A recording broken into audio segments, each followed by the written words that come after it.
આજે તો પબ્લિક સામે વ્લોગિંગ કરી નાખ્યું, રાતે બેવાનું થતું જ નથી. પછી આપણે શક્તિ આવી ગયા ને નથી આપણે રક્ષા ભગવાન છે હવે તો રક્ષા મળી ગઈ આપણને. પછી હેલિકોપ્ટર બેસી જાય પછી આપણે ખરા મૂકીએ લટ્ટા ફટ્ટા કરીને આપણે નીકળી જાય કરમનાથ મહાદેવ મંદિરે સુરત.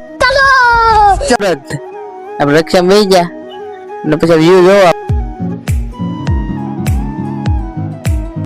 મેસેજ આપણે પગપાળા કરી નાખ્યા છીએ. જો ફાઇનલી લાલભાઈ ને અમે અનિલ આવી જાય અંદર.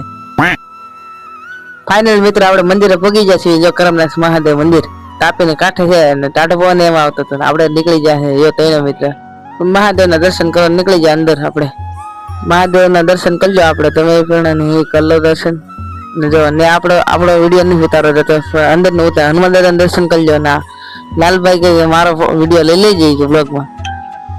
પછી આપણે બ્લોગમાં આવી જાય. જો આજ તો માણા એટલો બધો નતો તો મેં બ્લોગ તો બનાવો જ છે નથી. આપણે ચોપાટીમાં પૂગી ગયા. જો લાલભાઈ કે મને તો લઈ લેજે. લાલભાઈ કે આજ તો તમારા બ્લોગમાં આવી જવાનું. લાલભાઈ પછી પોટા પડે અમે નીકળી જાય અંદર બ્લોગિંગ કરવા જાય ત્યાં જો ચોપાટી ગજબ પોટા પડે નીકળી જાય ઘર બાજુ. જો બ્લોગ સારો લેજો, લાઈક છે ને સબસ્ક્રાઈબ કરવાનું ભૂલતા નહીં. મળશું નવો બ્લોગમાં. 11મો બ્લોગ છે, સબસ્ક્રાઈબ કરવાનું ભૂલતા નહીં. મળશું નવો બ્લોગમાં. ત્યાં જય માતાજી.